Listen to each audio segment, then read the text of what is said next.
That's one thing that I wish I would have known when I started was it's okay to ask questions. It's okay to not know anything.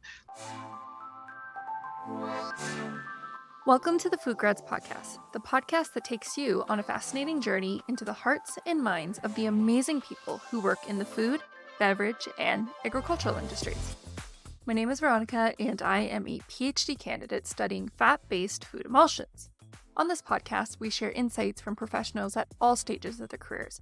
Find out what they do, why they do it, and how they are changing the food world one day at a time. So no matter what your passion is, there's always something for everyone in food, and we'll help you find it. Hello everyone, it's Veronica. Welcome back to the Food Grads Podcast. On today's episode, we are talking about what a food processing plant manager does, servant leadership, and transitioning into a leadership position as a young person. Our guest today is Gavin Johnston, plant manager at Veg Pro International Inc. and owner of Redpath Strategies. Veg Pro International is a recognized leader in the innovative farming and processing of lettuce and vegetables. They are known under the brand name Fraîche, and their pre-washed lettuces are available in major grocery chains. Gavin is a manufacturing leader with success in servant leadership, business transformation, strategic planning, and operational excellence. He has extensive segment experience in the hospitality industry, snack foods, high and low acidic beverages, bakery ingredients, dairy manufacturing, pet food manufacturing, and supply chain. He is a firm believer in continuous improvement at all levels, from C-suite executives to manufacturing operators. This episode of the podcast is powered by Careers Now.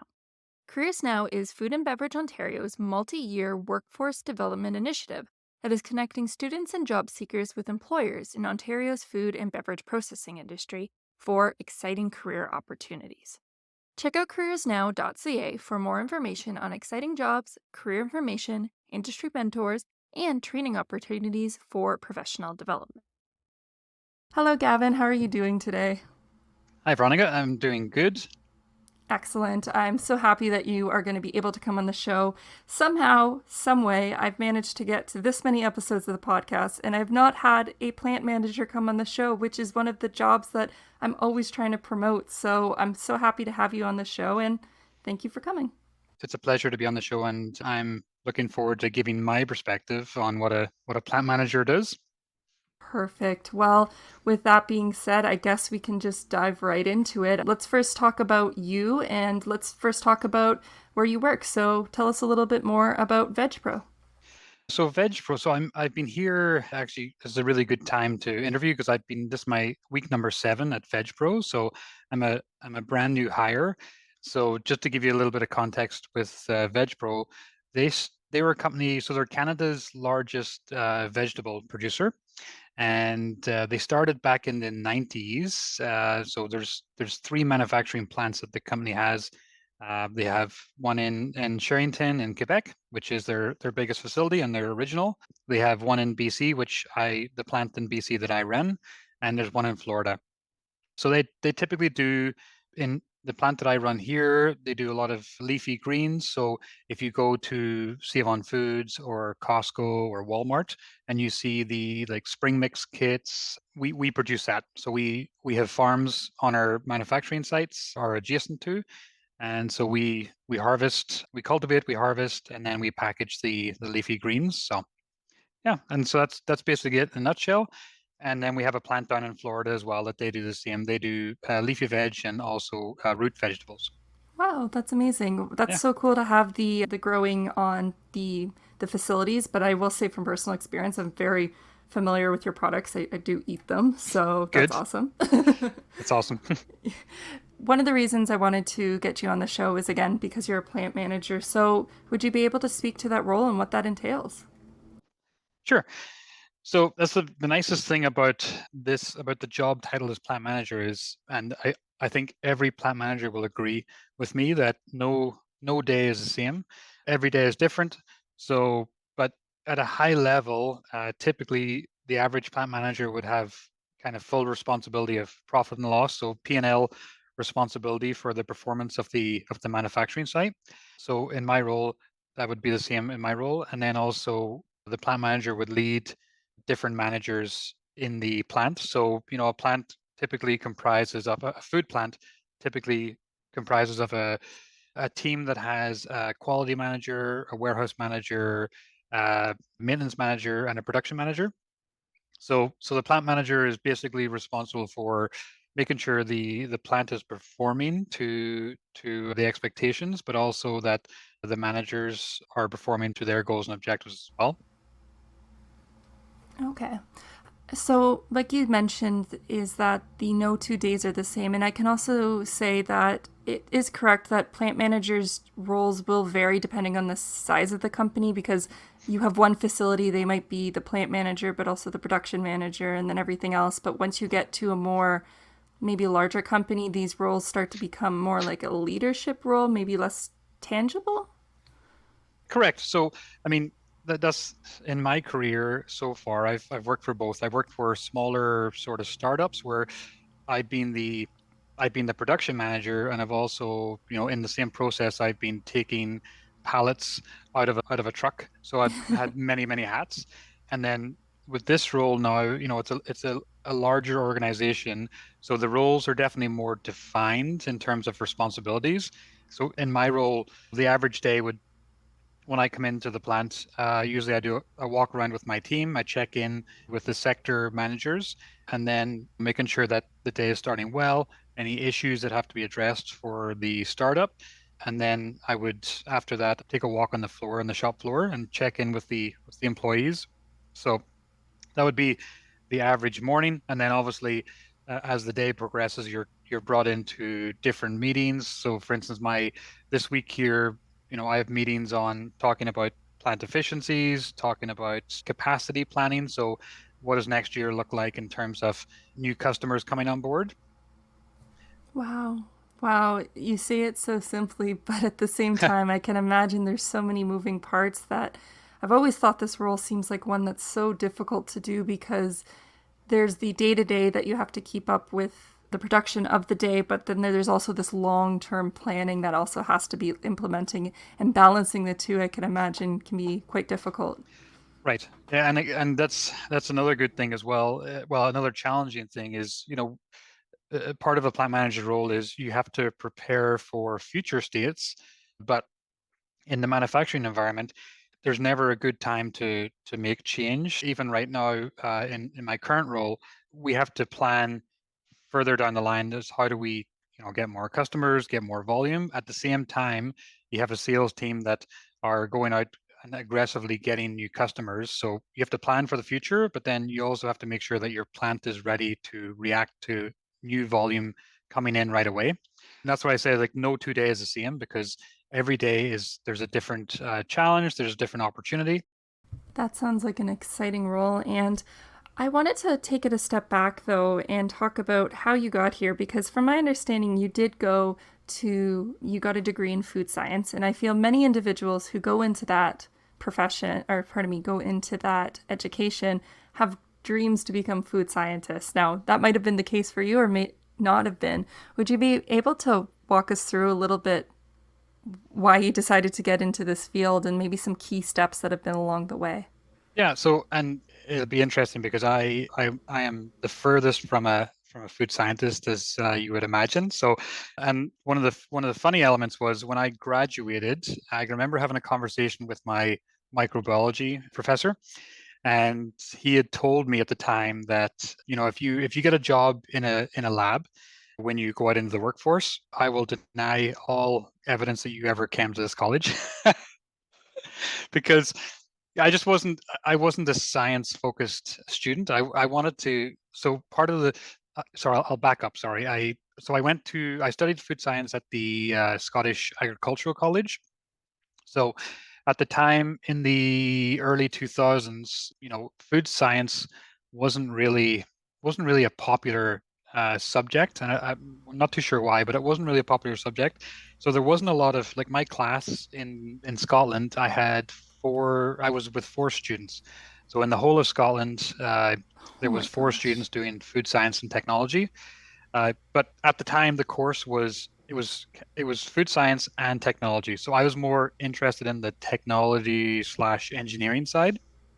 Okay. And yeah, and previous to that, just to back up a little bit further, I was never really academic, so I got my high school certificates, but I never really got enough to progress into university. So after I left high school, I didn't really know what to do. And at the time, I was working as a dishwasher in a restaurant, and I always liked food.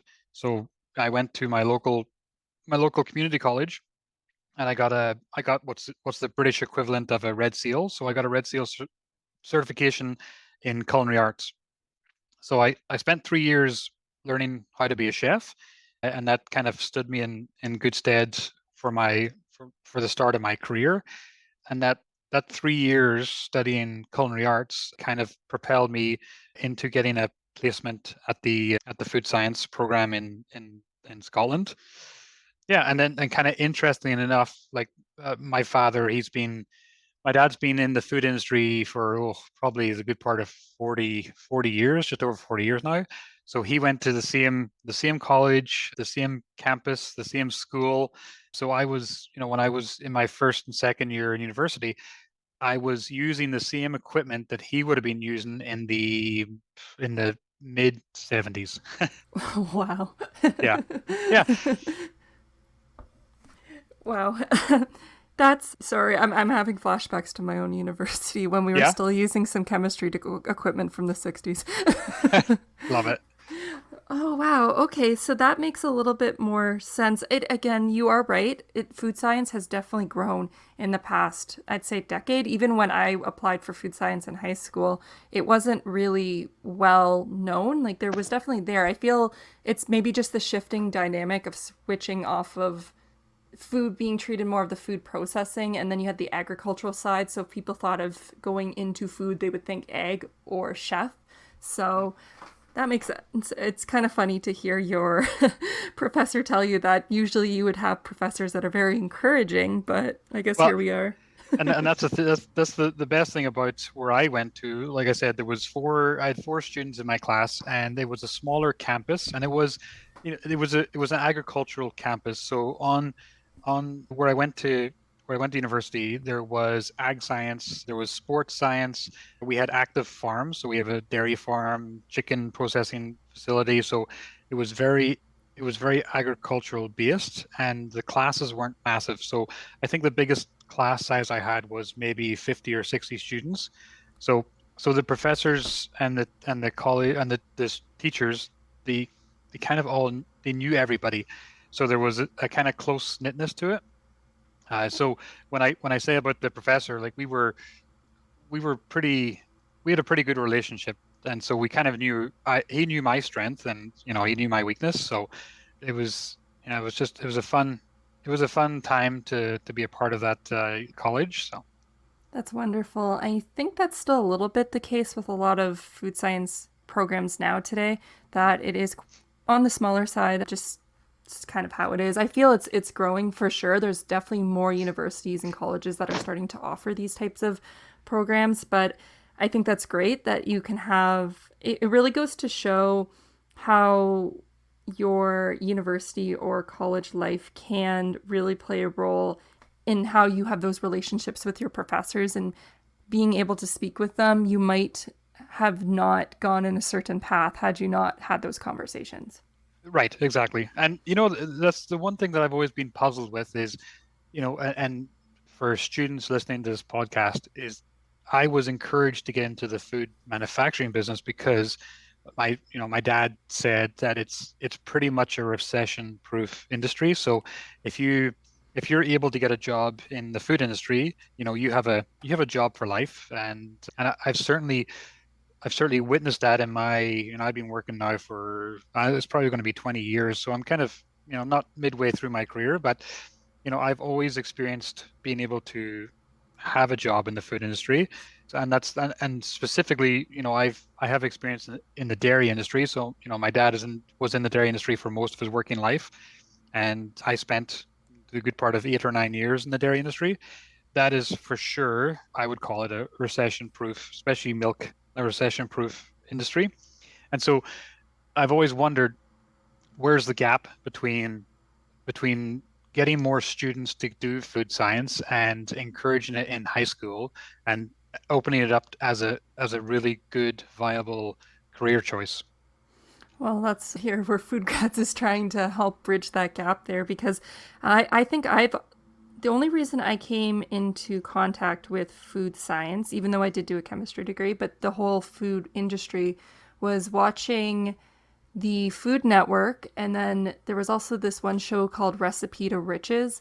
And it was this show where home cooks it was done through President's Choice, and home cooks could give in their recipes that they could get it commercialized, become a product of PC, and they Hmm. would show behind the test kitchens and the R&D.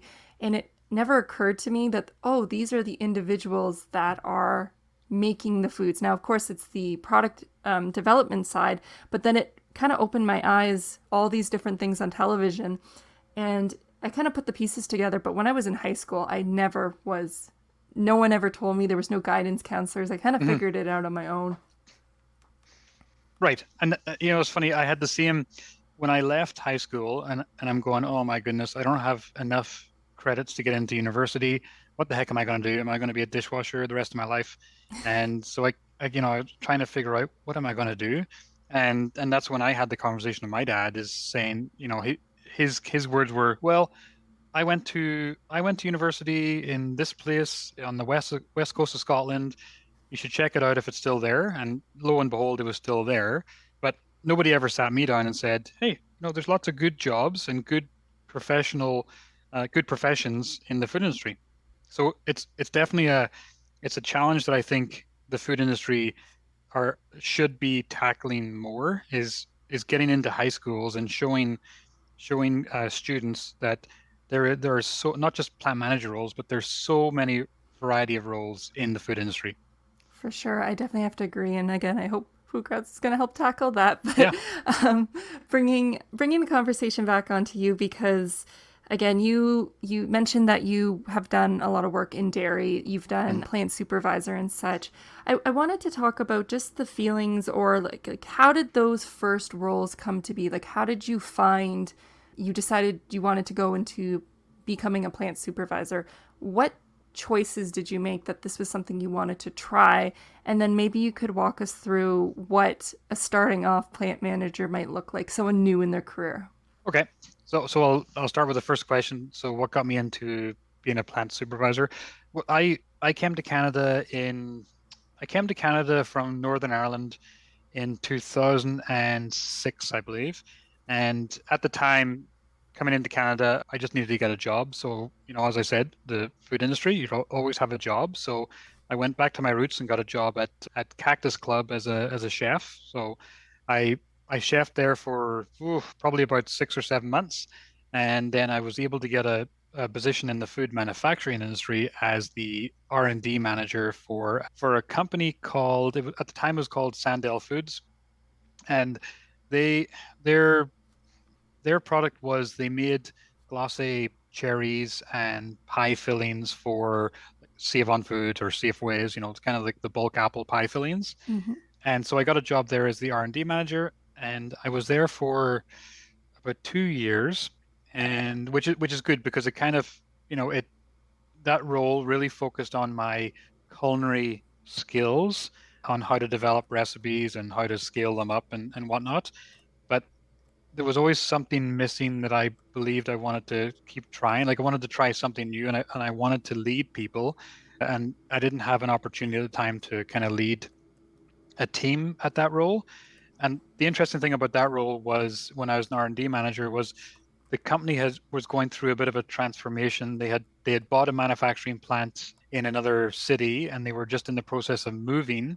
So, as a young manager, I was brought into to management meetings at the time that involved decisions that were being made on how to move the manufacturing facility, and the timelines, the budgets, and that kind of ignited my interest in leadership.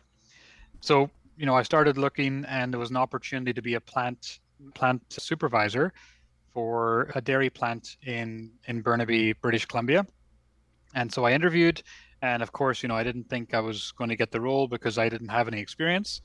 And luckily, the plant manager there, and somebody, his name is Jeff Sonnefeld, and he was, he was a pretty good mentor when I was working at the dairy plant. And I guess I had a good interview because I got the role.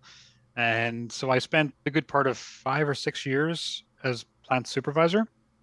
And that's what really kicked off my interest in leading a manufacturing facility, because as a supervisor, I think one of the hardest, most challenging roles anyone can do in the food industry is being a plant supervisor, because you have to have a good balance of keeping the hourly employees happy and making sure that they're performing well and they have a lot of support.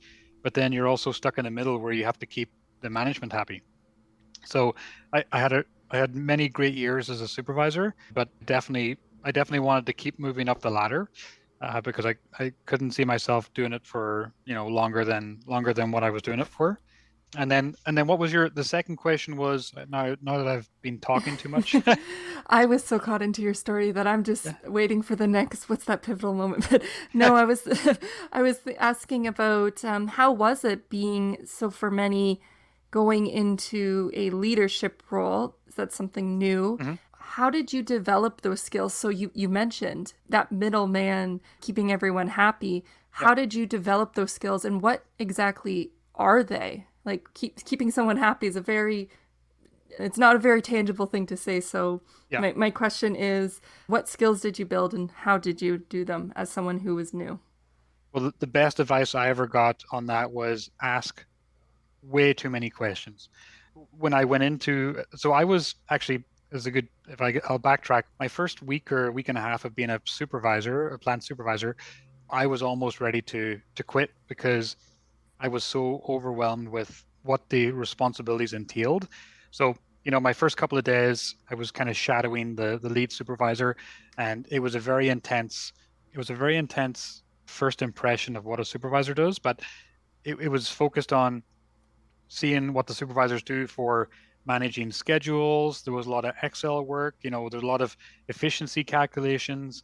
And this was my first real exposure to any sort of, how do we report performance. And so I was 100% overwhelmed with all the responsibilities. I thought I was just going to be able to tell people what to do, and that was it. But going in and shadowing that lead supervisor, and knowing that I have to be the one that goes in and reports all the line efficiencies for the day, making sure that if somebody calls in sick, I have to go through a list of people that I have to call. And so the role entailed way more than I originally thought. Uh, and I honestly thought that I wouldn't make it as a plant supervisor, and I was ready to give up within the first week. For sure, I was ready to give up. But I kept learning. I kept going back to the phrase, ask way too many questions, and I asked questions, and I annoyed a lot of people. And that was one part that really helped for me, is I was just the annoying guy that asked a lot of questions.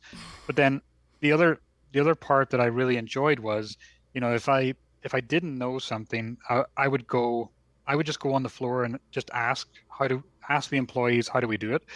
And that's another tricky subject in the food industry as well, any manufacturing industry, is if you go in as supervisor, it depends on what workforce you're in. So when I was a plant supervisor, we had a union, so the hourly employees were part of a union. So there's also that level of complexity where, as a new supervisor, you have to know your guides of where you go for supervising. But I would just spend a ton of time on the floor with the operators, asking a lot of questions, and just having the luxury of being the new guy, and having a license to ask those questions, right? Right. That's really good advice in terms of asking questions, and it goes to show that you really can't, if you don't know something, you shouldn't fake. Like there's a level of confidence, but at the same time, if you really can't, and you have to just ask questions.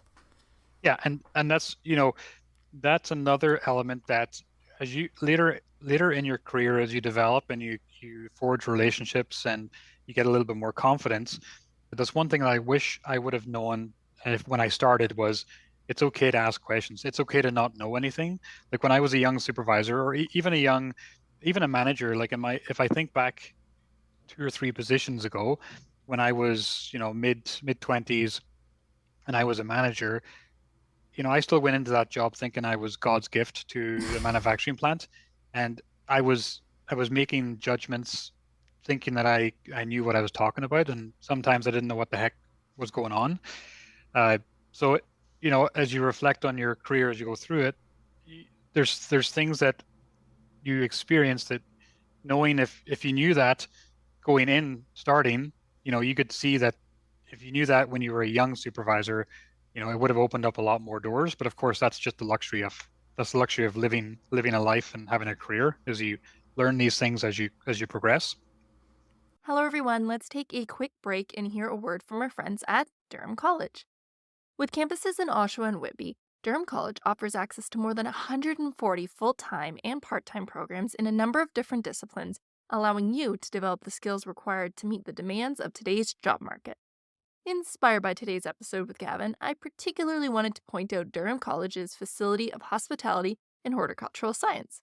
Gavin had mentioned how important it is to ask questions in order to grow your career, and you can ask all the questions that you want right at Durham without having to leave the campus. If you were to study at Durham College, you would learn field to fork and sustainable business practices at their W. Galen Weston Center of Food.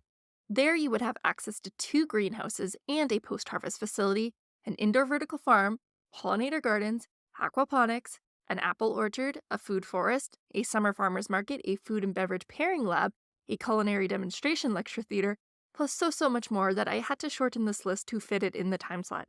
If you're interested to learn more about Durham College and their amazing programs, then head over to the Education Partners tab on the Food Grads website and click on Durham College. Or you can simply check out the show notes in this episode. Thank you for that. Let's jump right back into the episode.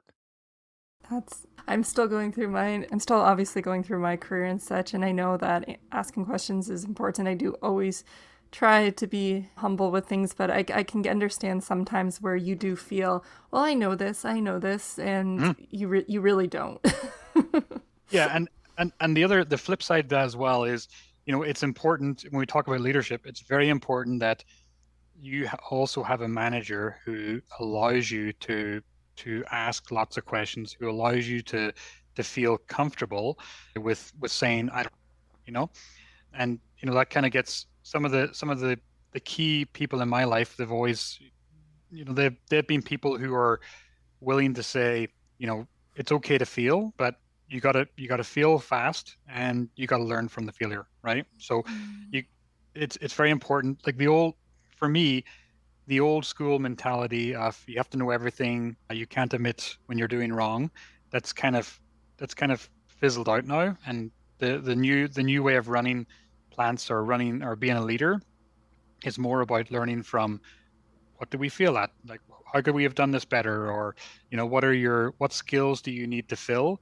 And you should have, as new grad, just make sure that my advice would be to make sure that your boss is willing to commit the time to coach and mentor and develop you as a leader.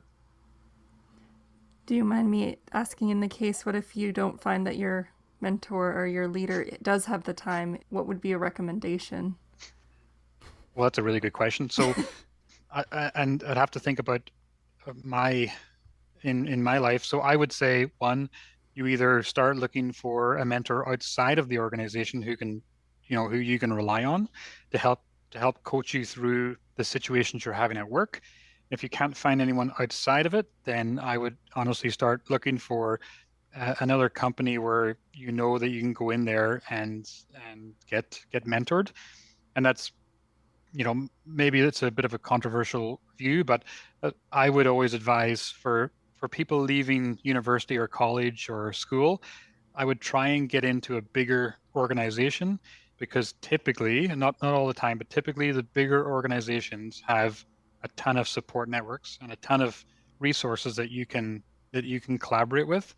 And certainly it's been the case in my career so far is the most that I've learned, well, I guess, yeah, the most I've learned have been from the larger organizations. So that would be my advice is if there's students leaving to try, at least try and get into a bigger organization where there's a really good development plan in place. if I'm not mistaken, a lot of these larger organizations do have formal education programs within that you can learn different skills and such. Right. Yeah, Okay. exactly. Okay. Yeah, no, definitely that would be a good recommendation. I mean, on one hand, if you go into a small company, you get in the thick of it, which can be one way you can learn a lot very fast from Mhm. in the moment, but then at the same time having a formal education can be also Right. can be very good. One of the things that you have come up, we have mentioned the word, is leadership and such. And one of the themes that I came across when I was doing research on you was that you like to follow servant leadership. And that's Right. actually a new term for me. So I'd love to know, A, what is it? And B, how did you develop that type of philosophy? So it's really interesting because now, it's you'll see this term pop up a lot more, and I think it's been around since the 1970s. So there was a gentleman in the States, I think his name was Robert Greenleaf, and he coined the phrase servant leadership. So basically, what it is in a nutshell is it kind of the it kind of changes the tables or turns the tables on the traditional style of what a leader is. So traditionally, sorry, a leader is the whole team focuses around the leader. So the leader is more of, you're directing everything. All the decisions are made by a leader, and then everyone below the leader just goes along with it, and they're comfortable in it. So if you think about, I was actually, when I know that we were having this conversation, I was looking at some kind of reference material, and Hmm. there was a YouTuber that was, I think I like the way he described it. He's like the traditional leadership. If you think about it in terms of modern society, so Downton Abbey in the TV program, if you think about Downton Abbey, you had the head of the household, and then obviously you had the servants who served the leader, and they were all the servant galleys and all the kitchens were downstairs, so it was right below. And for me, it was a really good visualization because that's exactly what the old school or the traditional leadership mentality is. With servant leadership, the new way of thinking is in a nutshell, your first role should always be to serve and then to lead. And that's why it says servant leadership. So it's definitely more heavily focused on listening first and then making decisions. So if I were to put it in a real context in my everyday life, my servant leadership mentality is a ton of active listening. So when I come in the morning and I chat with my teams, I'm asking how's it going, any support that you need, any challenges that we need to address right away. So when you go into an environment like that, your team feels like they're being listened to, but they also feel like you're not really dictating to them what has to happen. There's times when you have to. There's times when, as a plant manager, you have to make a decision and you and your team have to follow it. But generally, a servant leader will get the team together. They'll ask for their opinion. They'll ask for their advice, and then they'll make a decision based on that. So it's really it's really making sure that your team feels safe enough to make good decisions, and also really on when it gets down to the production floor level, the a servant leader will always try to remove any of the obstacles that are in the way of creating success for a team. For instance, in my role, if we have machine operators or supervisors that are constantly battling a piece of equipment that's always failing, or there's something that's not working, your role as a servant leader is to make sure that that obstacle is taken out of the way or is fixed, or we have a good program in place to make sure that it never happens again. And so that's, in a nutshell, that's kind of what a servant leader should be doing. I really like that. I think that's it's a more progressive way of looking at things, but it also feels that it creates a better, and I like that you were use the word safe, a safe environment, because when people don't feel safe working, and not literally, and well, of course, Yeah. literally and figuratively, that can lead to, of course, people getting hurt first and foremost if they don't feel safe, but as well, really just growing together and being able, because I know you mentioned about another thing that's important to you is, continuous improvement and such. But if someone doesn't feel safe, they won't speak up, and maybe they are the individual who might have the idea to make something better, but if they don't feel safe, they're not going to say anything. Right, so the term you'll hear more often now is psychological safety, and so there's many organizations that focus a lot on that now because it has been proven that if your team feels safe to make mistakes and learn from them, then you're going to build a better organization. And to give another example of where I first seen the effects of psychological safety was when I was working I worked for a large dairy company called Agripur, and one of the leaders there, we had a we had an issue in one of the manufacturing plants, and it was it was significant enough to have a lot of senior leaders descend onto the plant. But in previous roles that I had with other companies, the mentality that I witnessed was, if there's a problem or there's a plant that's not reaching its goals or there's an issue, typically the plant manager would he'd either get the boot or the senior, the director or the vice president would come in and say, "What the heck are you guys doing? You need to get better," or they would say that this manager is not working out, so he's going to get fired. But what I witnessed there was, it was a gentleman called Benoit Solnay, and he was a senior vice president at the time. And I was a young manager, so I didn't really have a lot of skin in the game at the time. But we had a significant enough issue, and when the team descended on the plant, the first thing I was expecting, he was going to come into the room and just rain hellfire on everyone. And the first thing he said to the whole team in the boardroom was, "What support do you need? So where can we help? What do you guys need?" And it was a total game changer for me. And at that moment, I had realized that that's exactly what a servant leader does. So they don't flash their position, they don't veto, they don't dictate, but the first comment should always be, "What support do you need?" And so that was what kind of kickstarted my growth in servant leader. And I loved the fact that there was many senior people around that boardroom table and operators and supervisors. And the first thing that he said was, "What support? What do you guys need? What support do you need?" So that definitely really started my passion in the term servant leadership.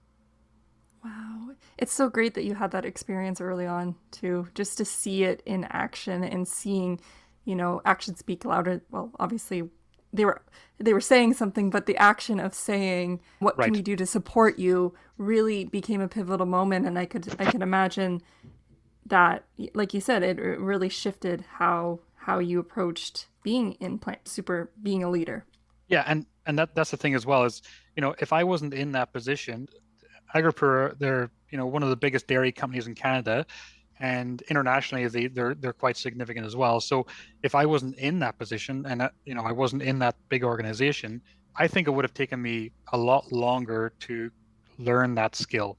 Whereas if you're in a bigger organization and you have these senior leaders that come in, you know, for me, I was just a sponge, so I just absorbed everything.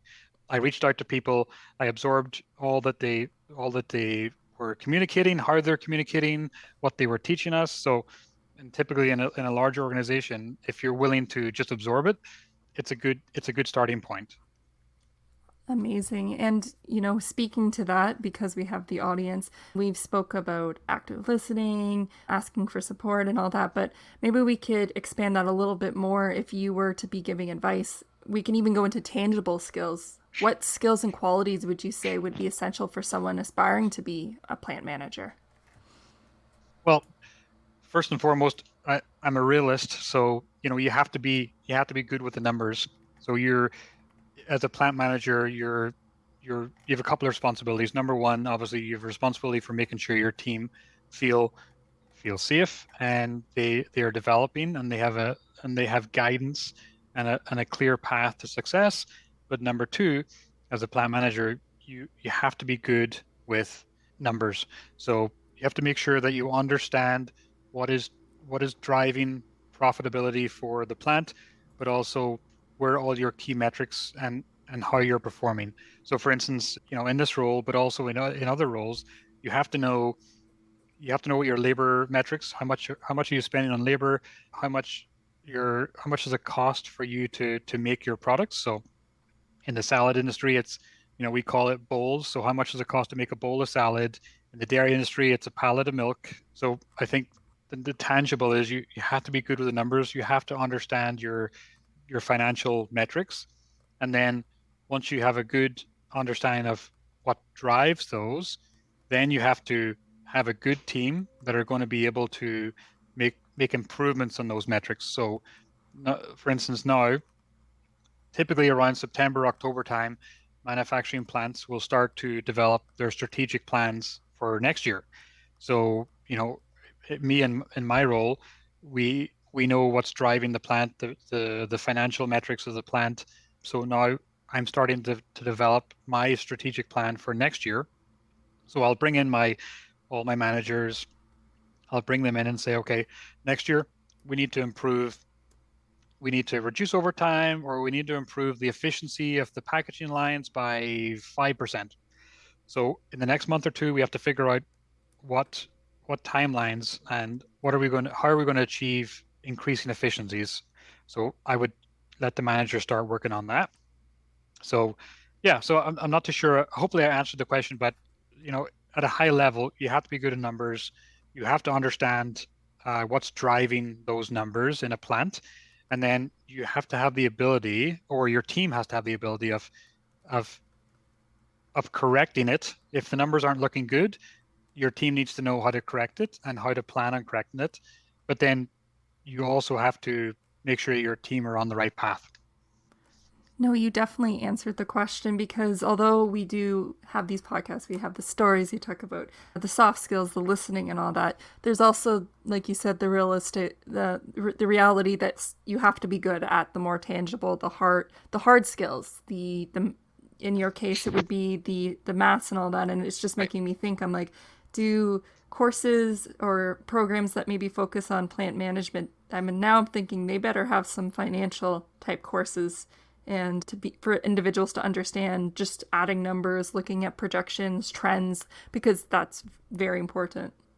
Yeah, and so we done when I done my food science degree, there was an element to that. So there was business kind of fundamentals but really for a manufacturing plant where I gained, like if you look at it from a hierarchy standpoint, as a supervisor, you're in charge of running your shift. So like morning shift, afternoon shift. So you're responsible for reporting the efficiencies of each production line. You're responsible for making sure your team are in on time, they've clocked in on time. You're kind of managing overtime. So as a supervisor, your level of responsibility is focused on the shift level. And then as a production manager, you're focused more like on the weekly performance of the plant. And then as a plant manager, you're focused on what drives all those different metrics. So it's interesting because you get a lot of experience as a supervisor, and then that kind of helps you uh, to get into a role of production manager. And then all the stuff you learn as a production manager in your actual sector, then that should propel you in a position where you can go into a plant manager role. Because typically, unless you're a superstar candidate, typically you don't go in from university right into a plant manager role. I hope I haven't been confusing the terms again. I know with different size companies, a plant there's only one facility, so you end up being the production manager and the plant manager. So I hope I haven't been misspeaking there, but that's the understanding I have too, because it's would be difficult to come in as a plant and become a plant manager as well. There's so much more to it. You have the tangible skills, but then as well those soft skills, and it might be a little difficult for someone young coming in right out of school and then all of a sudden leading. It might not always work out the best. Right. And if you look at it as well, so in in in a typical manufacturing plant, you will have so the plant manager, and the kind of difference is obviously they have full site responsibility, so they have full signing authority, full responsibility, and then when you break it up into the certain sectors, like a production manager, their responsibility is to their production supervisors and their production team. So anything that involves producing the product, washing or packaging or whatever you have, they're typically responsible for just their small sector team. Yeah, and then the plant manager is responsible for the quality manager, the warehouse manager, the production manager. So it's just a higher level of responsibility. Okay. Okay. So I'm keeping track of the time in that, and we're getting there's again it's always these episodes are too short for me. There's so many things that I want to dive into because there's so many great things that we could speak about, but I just wanted to take a last few minutes to quickly talk about continuous improvement and such, because it blends well with what we were speaking to, the numbers and such. And one thing I was curious about is just how you approach continuous improvement. Like okay, I'm going to take this back so I have a better defined question, because that's a loaded phrase right there. So Yeah. let's just say that you're looking to improve the efficiency of a production line, one particular line, and we want to use the word continuous improvement. What might be some of the things that you take into consideration if you wanted to choose what option to improve this particular production line? So that's a really great question. And so now I feel like I'm in a job interview, but so continuous improvement. So first and foremost, just to go back to the core, the continuous improvement has been around for 60, 70, 80 years, and it was first kind of really started by the Toyota car company. And if you boil it down to the roots, it was after World War II. Obviously, Japan in an island, they were trying to rebuild their country, and Toyota had a really challenging time because they were on an island. They were trying to ship cars all over the world. So, you could probably imagine after World Wars, it gets pretty expensive to run a manufacturing facility. So they Mm-hmm. they had to start developing how to improve, how to get more efficient. And so that's where they started working on continuous improvement. And companies in North America and the Western world, when they say continuous improvement, they bring in teams that are okay. We have to continuously improve, and it's they're looking for we have to improve in 1 or 2 or 5 years time. Toyota, it's taken Toyota 60, 70 years to develop this continuous improvement methodology. So to me, getting back to your question, how do we improve a line here or in an average day? You have to start with data. So you have to start what's the current state. So currently, is this machine running 100 pieces per minute? What is it What is it built to run? Is it built to run 160 pieces a minute? So then you have real data that you can achieve. So you've got, for instance, if you have to achieve 50 units a minute more, then you start working with your team, the operators on the floor, the people who are experts in running that equipment on the floor. You start working with them and going, okay, guys, what areas of this packaging equipment do we need to start working on so we can increase the efficiency of the machine?